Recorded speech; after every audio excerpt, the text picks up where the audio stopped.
He weighs in at an even 210 pounds, 29 big knockouts in his 38 wins. The Fighting Cowboy, James Quick Tillis. Tillis.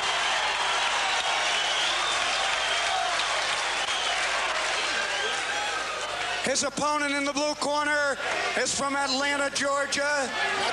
He's wearing black trunks with red trim. Come on, baby, let's bounce. Let's bounce.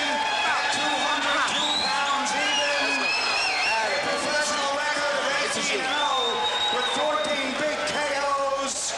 Here he is, the undisputed, the undefeated cruiserweight champion of the world, the real deal, Evander Holyfield. Holyfield. Okay, you guys, I gave you both instructions in your dressing room. I want to caution you again, obey my commands at all times. Shake hands and good luck. Final instructions from referee Richard Steele. Evander Holyfield says should he lose tonight or make a poor showing, he will not go back to the cruiserweight division. He says he'll campaign as a heavyweight no matter what happens tonight. He hopes it's all academic. James Quick Tillis, the veteran at 31, 6 years older than Holyfield. Holyfield 18-0 with 14 knockouts. And Tillis is 38, 13-1 with 29 KOs. It is Tillis wearing the white trunks with the red and blue trim. Holyfield in the black trunks with the red trim. So we are underway, round one scheduled for 10. And the most immediate thing that strikes you is that the size differential. Nice punching. Quick Tillis looks like a legitimate heavyweight. Big, tall, rangy. And Holyfield much smaller. Tillis saying that he was not intimidated by the scientific high-tech training methods of Evander Holyfield. Easy-going, free-spirited guy. Evander, the real deal Holyfield, became boxing's first undisputed cruiserweight champ by knocking out Carlos De Leon in the 8th round back on April the 9th. And on that same card, Tillis KO'd Raj Smith in the 2nd round. But Tillis, since his close defeat against Mike Tyson in 1986, has really been on a roller coaster ride. He had a tough 87, 5 fights. He got knocked out 3 times. The only thing that you can say to recommend him for this fight is that he gave Iron Mike Tyson a very hard battle, but that was 2 years ago when Tyson was really learning how to handle big heavyweights like this, trying to find out what to do with a big guy that moves well. His 87 3 losses is nothing to cheer about, and it is a mark of his instability that he just doesn't present himself ready to fight every time. We'll see what he's like today. Yes, to put it all in perspective, when you talk about that close one with Tyson, you have to qualify. It was 2 years ago. The crowd will roar anytime Holyfield comes close. Holyfield's objective, as taught by Georgie Benton and Lou Duba, was to jab hard right to the chest. Don't even try to hit the head. Just come in hard and throw punches at his shoulder and throw punches at his chest. Keep him from moving. Keep him from bouncing. He's done that so far. He's got him standing straight. He's not bouncing around. He's not running. Holyfield's doing a good job of controlling any running impulse that Quick Tillis might have. Holyfield says that to win tonight, he must control the fight and dictate the pace. Tillis said he'll come out for accommodations and dance all night. Holyfield totally disagreed, expecting Tillis to come out and do a lot of holding. What we'll see here is how the heavy Holyfield punch works on the heavyweights, because up to this point he has gone right through light heavyweights and gone right through cruiserweights, and nobody can take the shots of Evander Holyfield. Let's see what he does with a man who's not known for taking a great shot in the last couple of years. Final seconds of this first round.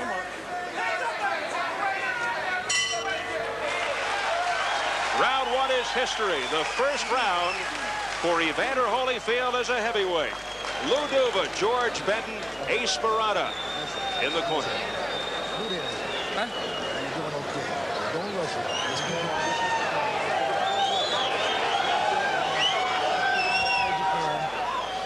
Well, one of the things that Evander said he would have to do is go to the body, Ferdy. go right to the chest, right to the front. You just saw a punch right to the chest. That is exactly what Duva teaches with Georgie Benton. Punch anywhere but hit something. The easiest thing to hit is a man's chest. Go for it. That's what he did that first round. Kept him from bouncing, won the round handily. Did Evander Holyfield. Tillis' corner, Bo Williford, his manager, handles cuts. Also in there, Lawrence Lakey and Barry Tillis, the younger brother of James. Tillis did not show or manifest a great desire to fight toe-to-toe nor to run. He simply did not much. Round 2, it's scheduled for 10. A battle of heavyweights. The heavyweight debut for Evander Holyfield in the black trunks with the red trim. Tillis in the white trunks with the red and white trim, red and blue trim.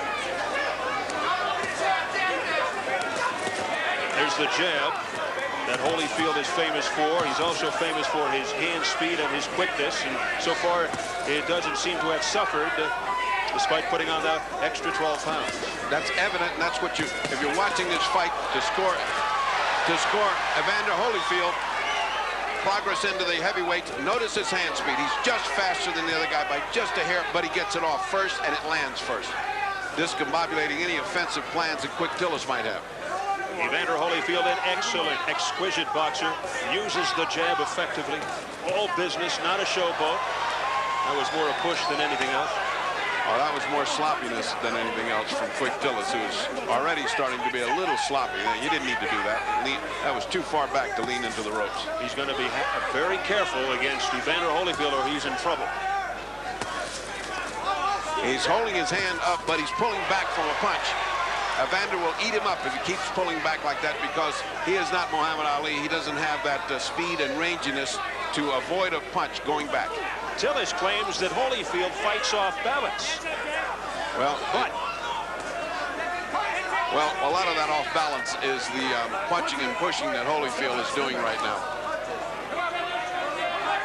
James Quick Tillis won his first 20 fights, won his first 12 by knockout, thus the nickname Quick. And he used to move a lot quicker as well in the ring. And he said tonight he would like to move in and out side to side.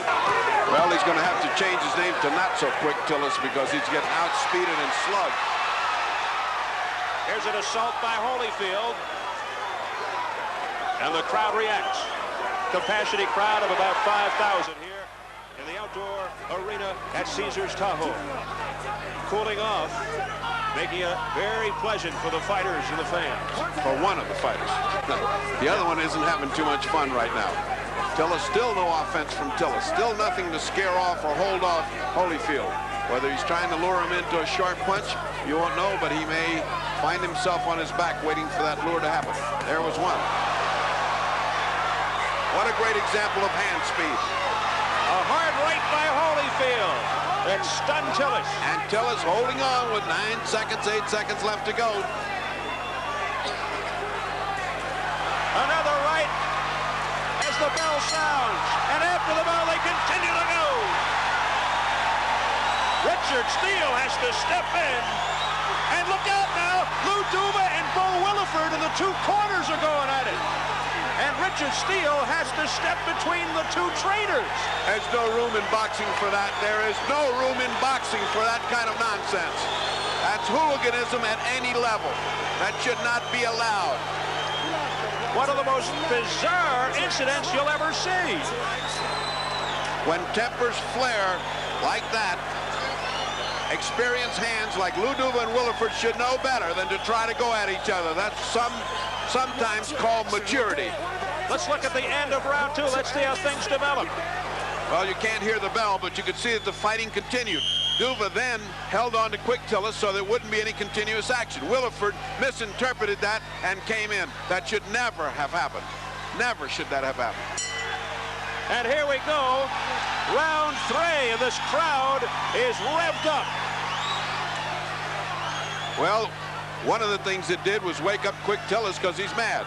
Up to this point, he's just been willing to be waltzing Matilda and not do too much fighting. He woke up. Now, I can see if Holyfield continued to punch Tillis while he was being held by Duva, that's one thing, but Williford could not see that, apparently from behind, and did misinterpret. Well, there are specific rules which go to the conduct of a cornerman. He is not to be involved in any brawl, much less precipitate one or start one. They could be in line for a stiff fine. In the meantime, Evander Holyfield continues to pick up the pace. His hand speed is awesome tonight.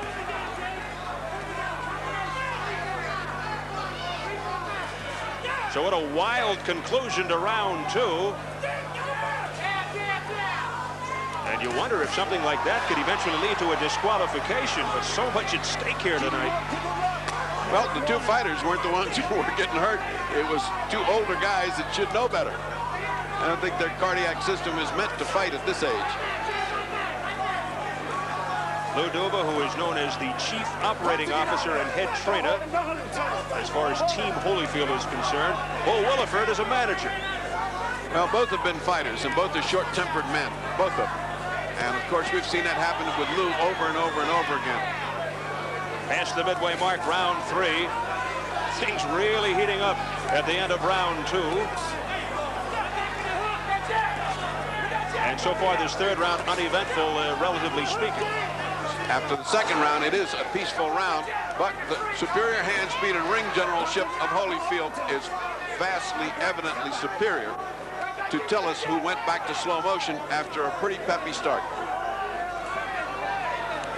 One of the tests that Lou Duva and everyone in the United States is waiting to see is how will Holyfield react when he feels a real heavyweight punch. And that was a heavy right by Holyfield. A right to the body by Holyfield that pushes Tillis back into Holyfield's corner.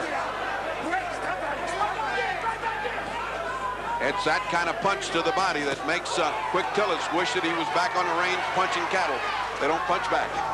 Back in Gibson Station, Oklahoma, 50 miles southeast of his home in Tulsa. Less than 30 seconds, round 3. An attack by Holyfield to the head and the chest. A beautiful attack. Double jab, right hand, hook after it, and followed with a series of combination punches. Tillis covering up well. Another good right by Holyfield. That landed a combination by Holyfield. And Tillis hangs on.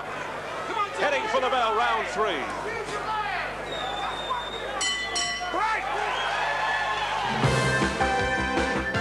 This is trying to time the rushes of Holyfield. He's willing to take 2 or 3 shots. He feels he can catch him coming in, which are the punches that hurt. When you hit a guy coming in full speed and you're throwing your punch from your shoulder, those are the kind of punches Ali used on Foreman in the jungle that stunned him. And that's what he's trying to do, but it hasn't worked. There he comes. Combination by Tillis, round 4, scheduled for 10. Live on Showtime from Caesars Tahoe in Lake Tahoe, Nevada. Gorgeous evening capacity crowd, about 5,000 to see Evander Holyfield's heavyweight debut. And the action picking up again.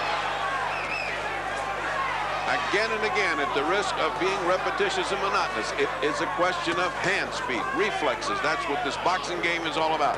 It's a very young man at the top of his form and a guy sliding into oblivion that you're seeing here without the reflexes. When that happens, the equation usually goes to the man with the sharp reflexes.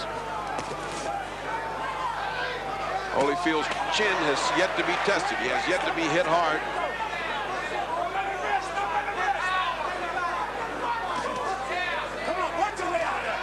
Richard Steele saying, punch your way out. A heavy right by Holyfield.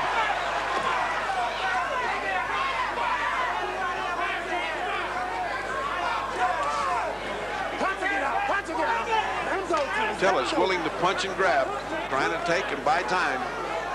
Whether he thinks the later rounds will be his, because Holyfield with an added 12 pounds and this advantage of the altitude might make him tired, but right now it doesn't look like he's even breathing hard. Evander is doing very well, and Tillis looks like the boxer who is going to be exhausted.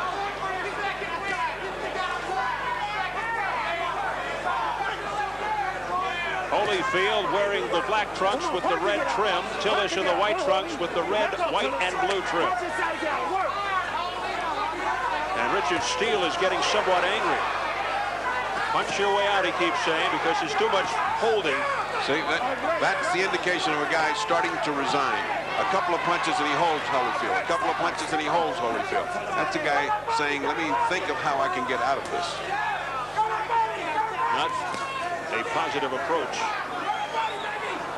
Looks like Holyfield's just waiting for that swift combination to put Tillis away. Less than 30 seconds, round 4, scheduled for 10. Sunset falling over Lake Tahoe.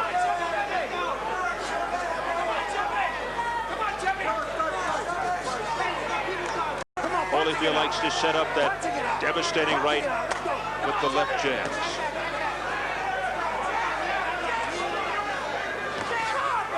Weak lefts by Tillis. That right was blocked by Tillis. And at the bell, a hard right by Holyfield. And again, they almost went at it after the bell as we follow James Quick Tillis into his corner. Wally Matthews will have a clarification on the chaos at the end of round 2. Wally?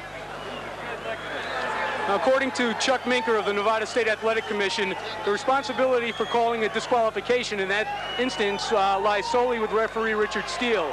Now, apparently Lou Duva grabbed James Quick Tillis after the round, but Evander Holyfield never did hit him at that point, so according to Minker, it did not look like grounds for disqualification, although Steele does have the power to disqualify a fighter or for the actions of his corner immediately. Minker said that they will look at the tape afterward, but from what he could see at ringside, there was no disqualification called for there. Now back to Steve. Thank you very much, Wally, and that would have been ugly had Holyfield hit Tillis, perhaps unwittingly. Unfortunately, he held back. It's very hard right when the bell sounds. It's just hard to hold a punch back, and one punch isn't bad. 2 or 3 are something else. I mean, as far as disqualification of that little riotous incident, I didn't think that was called for. I thought a mild fine and a hand slap. Don't do that again. Here's a $100 fine for you. That's something else. All right, round 5 scheduled for 10. Steve Albert with the fight doctor Ferdy Pacheco, Wally Matthews ringside at Caesars Tahoe. Evander Holyfield continues to dictate the pace. He's wearing the black trunks. Tillis in the white. Holyfield's heavyweight debut. Tillis's legs looking wobbly. Look like they do not want to take too much more of this. Tillis just looking to protect his face.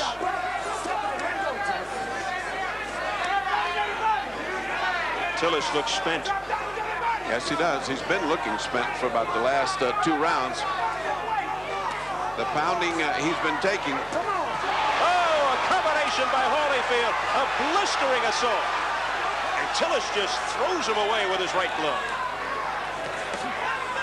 The uppercut by Holyfield. We're seeing his entire repertoire here. And what he's learned in the awful fights that he had to fight with Ocasio and De Leon was patience. Patience. Pace himself. Don't go crazy.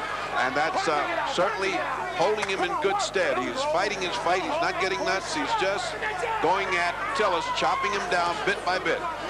Tillis, for his part, doesn't seem like he's got an idea in his head as to how to hold off Holyfield, merely trying to last the rounds. Evander Holyfield, 12 pounds heavier than his last fight when he won the World Cruiserweight Championship. Unified the title.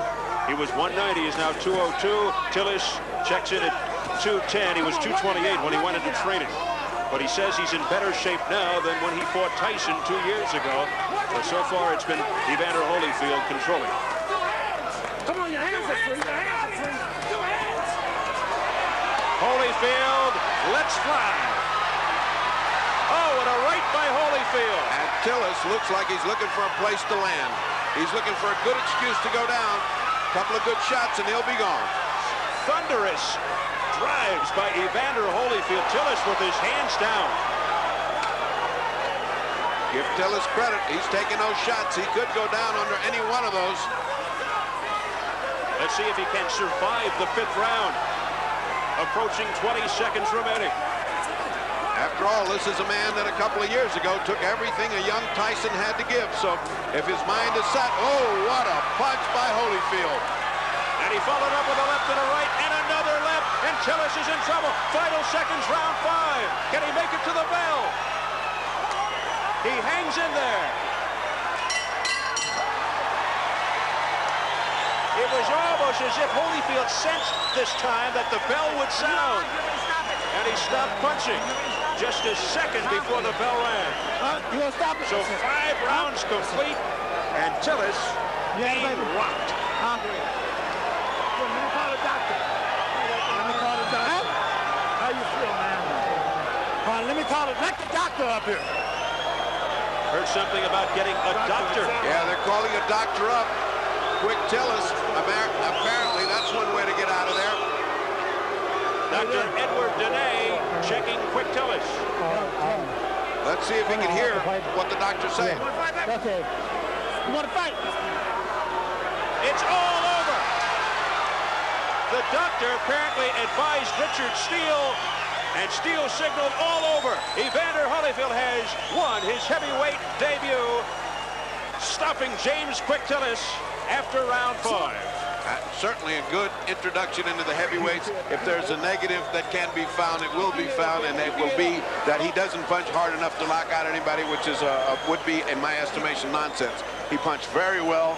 He showed a great deal of hand speed. He showed a great deal of accuracy in his punching, patience, a mature attitude toward the thing. I think Tillis was just in there for the last 2 or 3 rounds taking punishment. I don't think it was wise of him to have come out for this round. And although the fans, I'm sure, are disappointed, I'm sure he's disappointed, it was rather pointless to come out and get knocked out. So Evander Holyfield, 1-0 as a heavyweight, 19-0 overall with 15 knockouts. And he's going to celebrate tonight.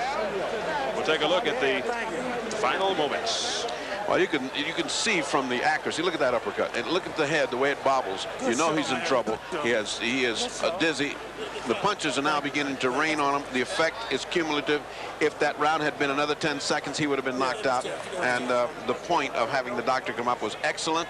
Richard Steele was perfect in his judgment. The doctor was good in his qualification. And I'm glad that Bo Williford didn't get brave, and I'm glad that the fighter himself didn't insist. I didn't see anybody raise a but no, I want to continue. Very wise on the part of everybody. A good first test for Holyfield. I think his people should be satisfied, and I think the category of boxer should now be much higher than Quick Tillis for his next fight. Good night for Lou Duva and company. Frankie Panchito Warren and Evander Holyfield victorious. Wally Matthews is standing by in the ring. Ladies and gentlemen, here's the official word. On the advice of the ringside physician, Dr. Edward Dene, referee Richard Steele stops the contest. James Tillis, unable to answer the bell for the 6th round. Your winner by 5th round, technical knockout, still